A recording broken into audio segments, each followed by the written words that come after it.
Alright, so guys, nag-decide tayong maging isang real estate agent ng Lancaster. Meron tayong broker na kung saan tayo nagpa-under, okay?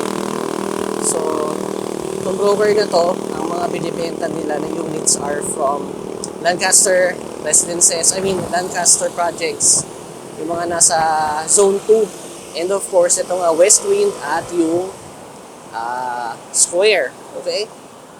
So, first stop natin, kung gusto nyo talagang tignan is titigil tayo dito. Ito po yung office ng Lancaster. Yan. Diyan tayo. Pero hindi yan ang ating pakay ngayon. Ang ating pakay is puntahan natin yung main location. Alright? So, balikan natin yan next time. So, yan. Puntahan natin yung main location. Yun ay nasa Navarro. General Trias na siya. So, side quest. Ito po ang Lancaster Square. This is the first building na nabuo dito. Commercial spaces.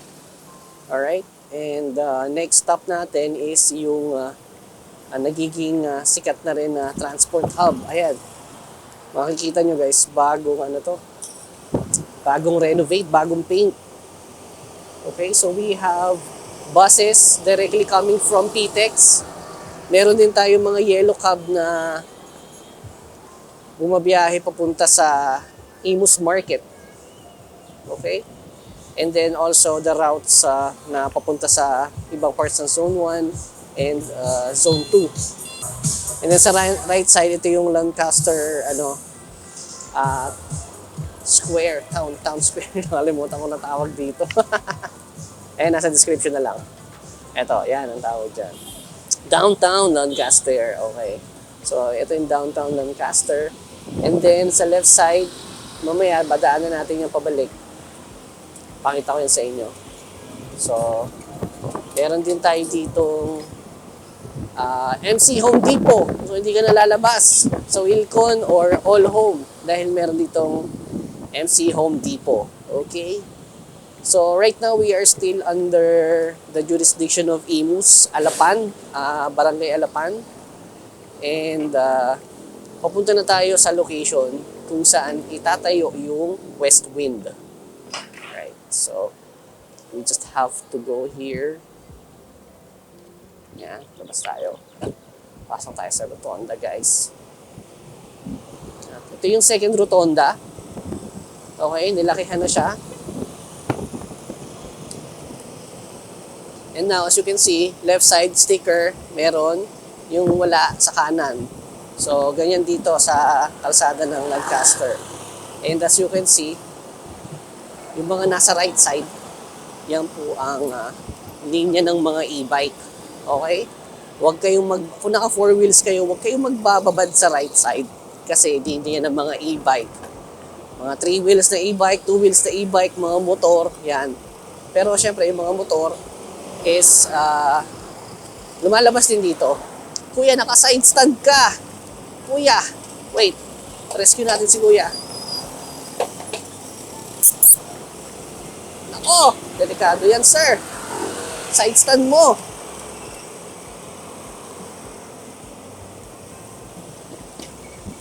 Yan. Buti na tago mo yung side stand. Okay na. So, ito yung gates. No sticker tayo. Kasi di pa rin ako sticker sa ating e-bike. Alright. So, nandito na tayo sa Gentry. Pagbaba pala ng tulay na yun, guys, that's the boundary of Imus and General Trias. So, nasa General Trias na tayo. And, ang gagawin natin, daanan natin yung ibang mga faces. So, on your right side, ayan ang MS1, Manchester 1. Andiyan ang mga Alessandra units, top of the line ni Lancaster way back like 5 years ago or 6-7 years ago. Okay? So, kanan tayo dito, papunta sa school. Dito yung second campus ng St. Edward, which is yung, what you call it, St. Edward Faith. Faith ba to? Oo, Faith Campus to. Andito yung Lehoa sa right side. And then sa inner part naman, ayan, ito KS1, Kensington 1. Andyan yung mga Diana units. Medyo ano to, lower bracket ng pagdating sa pricing. Okay, so counter tayo. Up, yeah. So push. Ayan, labas tayo sa kabila. Ayan ang St. Edward Faith Campus. Okay. Let's go. Magsusundo pala ako ng estudyante. Ito guys, ang entrance ng KS2 and KS3. Ayan, sa right side natin. KS2 and KS3. Ayan. Mga Diana units din ang nandyan. And on here, on our left side is Manchester Village 2. Okay? Mga Alessandra units again. Malalaki kalsada dyan. Alessandra units, nung introductory niyan way back like 10 years ago, 3.2 million lang yan guys. Ngayon, nagdoble na, halos 6 or 7 million na ang kanyang base price. Ganyang kabilis mag-appreciate ang mga bahay dito. Okay. So, kaliwa tayo. Yung pag kumanan tayo sa kabila, yung kanina, kung kumanan tayo doon, nandun yung iba pang faces ng KS. So, ito, as you can see, ano pa rin tayo? Mga Manchester pa rin to. This is MS3. Manchester 3. Ayan. Ito yata may Gabriel units na. Malalaki. Pang front ng Lancaster. Ito, yung tutumbukin naman natin na yan, that's MS5, Manchester Phase 5. Okay? Yung West Wind is para siyang isang phase din ng Lancaster. Siguro pwede mong sabihin MS6 or MS7. Hindi, or ganun kalaki na phases. Yan. Tatawid tayo. Ito yung may parang right of way lang si Lancaster kasi ano to public access road to Itong kaliwa at kanan na to. Hindi yan village ni Lancaster. So tatawid tayo dito. Yan, tawid tayo dyan. And then, ito, may school din dito. Pero nag-stop na siya Hindi na nagpapapasok dito si St. Edward. But this was a campus before. Ito yung Hope Campus. Okay? So, ayan. Darating na tayo sa ating project area. Ito po ang, ito yung Hope Campus. So, ito yung project area. Ayan makikita nyo, West Wind. West Wind by Lancaster. Alright. So, parang ang mangyayari niyan, ito yung magiging entrance. Tapos, yung view ng yung entrance na to, ayan, makikita nyo, yung kantong yan, dun yun sa partang yun. Doon pa sa part na yun. Tingnan natin gaano kalawak to Okay? So, and dito yung entrance, more likely. And then, ayan siya Tayo. Ang haba.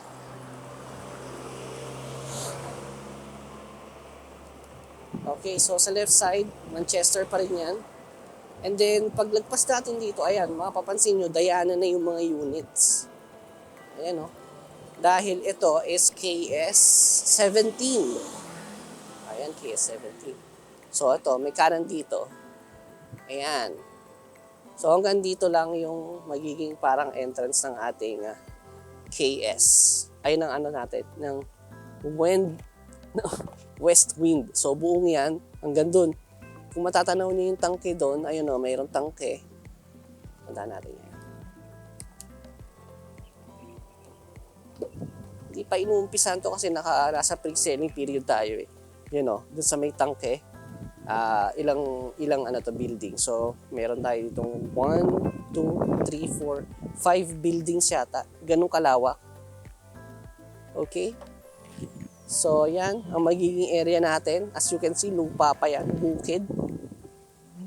Lancaster. West Wind. Pero yan, ginawa na nila ng ng markers. So, more likely ito yung magiging parang commercial area. Tas sa loob na yung West Wind. Di ba? Laki niyan. Mura pa ngayon guys ang bentahan natin. Wala pang 3 million, magkaka-unit ka na. 1 bedroom na yon. So, that's a really good deal. Okay? And I noticed na umaambo na. Ito yung Hope Campus. Diba? Katabi niyo yung school. So, pag inactivate yung Hope Campus, malapit lang, katabi lang yung school ng West Wind. Gusto ko po sana kayong dalhin dun sa sa kung gaano kalapit yung West Wind sa magiging SM. But umuulan eh. So I better do that next time. Pero gagawa natin ng vlog yun papunta sa SM. SM General Trias. So, di ba? Maganda yung maganda yung mga project ng Lancaster. Ganda na ng community dito. Kaya if you are willing to do an investment, ako sasabi sa inyo, yung sa amin, yung property namin, we got it, total contract price no, nasa almost 1.9 M, 80 square meters yun. That was 2013 or 2012. Ngayon, ang selling ng mga units na nasa 80 square meters ang lote dito sa Lancaster, nasa 2.4, 2.5. Okay? Ganun na kamahal. Gentry pa yun. Kami, yung area namin, Imus eh. It's the only phase na nasa Imus area. Yung Lancaster Village 2 East, tsaka yung Lancaster Residences. Yan. May Lancaster Village West din. So, East and West, nasa Imus yan, Alapan. Barangay Alapan. Okay, so where is our student? Tara na. Turn na. Okay. Let's go. Wait. Napasa ka ba? Okay.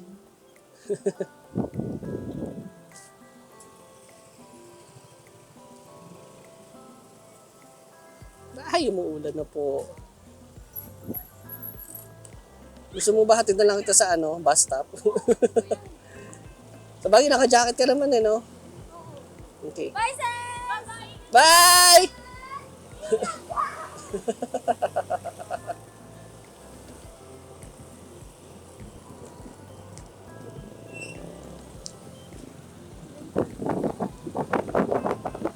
And it's been raining in Manila. Opya! Saan natin, Bobby? Okay. Okay, nabusan pa tayo ng ulan. Kaya huwag ka naman magbabudget sa Wala akong wiper. Nababasa yung ating camera. Nag-vlog ako eh. So guys, as you can see, sa right side natin yung Shopwise. And then, ito yung showroom ng Lancaster Square Park. One Lancaster Square Park. Yan. Tapos may Baga Manila tayo. And this is the bus stop of bus going to PTEX. And ito yung kasunod natin, yung pinakaunang facility na restaurant dito, McDonald's. Yan. Aesthetic yan paggabi. Yan. Alright. And the famous tree tunnel ng Lancaster. Enjoy. Ganda, diba? Pag nag-on na yung mga Christmas lights dito, daanan natin ito. So that's it for this video. Balikan natin yung next video natin. Gawa natin ng vlog yung from West Wind hanggang SM General Trias. Okay? Bye now. Thank you, boss.